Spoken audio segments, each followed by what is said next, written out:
সময় ভোর ৫টা ১০ মিনিট। আন্তর্জাতিক বিমানবন্দরে এই ব্যস্ততা যেন হাজারো গল্পের নীরব সাক্ষী। কিছু মানুষ ঘরে ফিরছে, আর কিছু মানুষ ছেড়ে যাচ্ছে তাদের প্রিয়জনকে, তাদের প্রিয় দেশকে, তাদের প্রিয় মাতৃভূমিকে। হাজার হাজার মাইল কিলোমিটার দূরে, কর্মের উদ্দেশ্যে, জীবনে কিছু সুখী হওয়ার উদ্দেশ্যে, একটু ভালো থাকার উদ্দেশ্যে। আজ আমি সেই বিদায় জানানো দলের একজন। আমার প্রিয় ভাই নতুন এক জীবনের সন্ধানে উড়াল দিবে সুদূর প্রবাসে। মুখে হাসি ছিল, কিন্তু ভোরের মনটা ছিল ভারী। জীবনের প্রতিটি পদক্ষেপে যেন মনে হচ্ছিল এক দূরত্ব।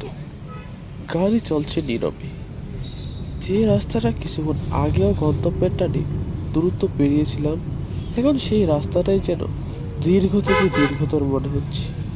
গাড়ির কাচের বাইরে প্রথম ভোরের আলোটা দেখছি, কিন্তু সেই আলোয় যেন মন ভালো হচ্ছে না। এই নীরবতা হয়তো সাময়িক, কিন্তু এই মুহূর্তগুলো জীবনে আসে এক নতুন অধ্যায়ের সূচনা জানাতে।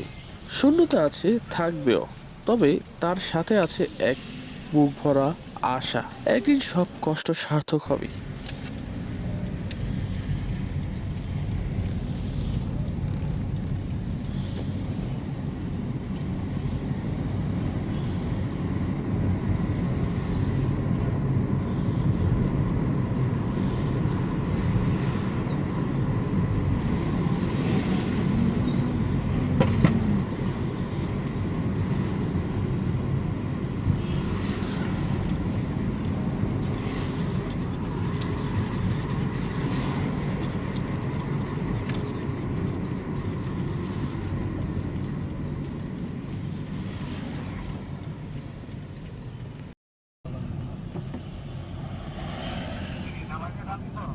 এই যে নাম আইসে বেরিতেছে